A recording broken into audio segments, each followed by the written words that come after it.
প্রিয় দর্শক, পুরো বাংলাদেশত মধ্যে যখন রাসেলস বাইফার লই আতঙ্ক এন্ড হাটজারের মধ্যে প্রতিনিয়ত ধরা পড়ে অজগর আপ। আজিও উগো অজগর আপ ধরা হচ্ছে দেখতে গুনার পাশে একজন গলার মধ্যে খুব সাহসিকতার লইরে এই অজগর আপ গো ধরে রই।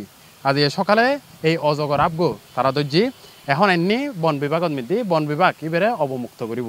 আর সরাসরি যে দর্জি রাখি পাড়া রাখি বললো যুক্ত এবার দর্জি ধরলি সারিয়ে মরত ফুরতুন এবে লম্বায় 8 ফুট হবো, তারপরে ওজন 10-12 কেজি হবো দেরি।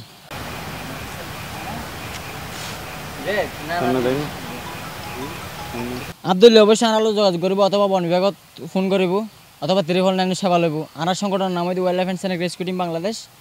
আর আমি তো 8,000 আছি, অবশ্যই আর নাম্বার বেশার হোম ব্যাগুনতে আছে। আর 500 জন আছি এখন বর্তমানে।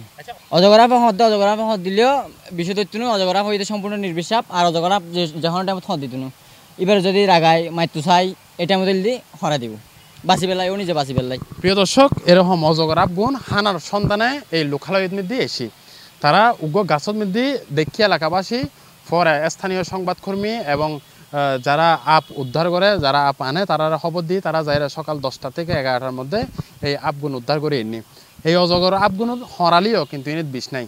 কিন্তু বর্তমানে রাসেলস বাইফার লই যে আতঙ্ক হসুয়াই গাফ পর্যন্ত মানুষ নলাহের বিয়ে কোনো বাজ্যেরা মারি ফেলার। প্রিয় দর্শক, আমরা এখন আছি হাটজারি বন বিভাগের মধ্যে এই অজগর আপগো এখন বর্তমানে বন বিভাগের মধ্যে হস্তান্তর করিব। পরে বন বিভাগ এই বনত মধ্যে যাইরা এবে অবমুক্ত করিব। Shoebur Rahman, C+ TV, Chittagong.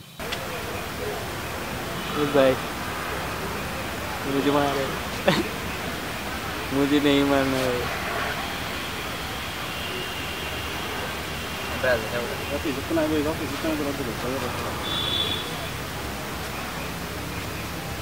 ठीक है।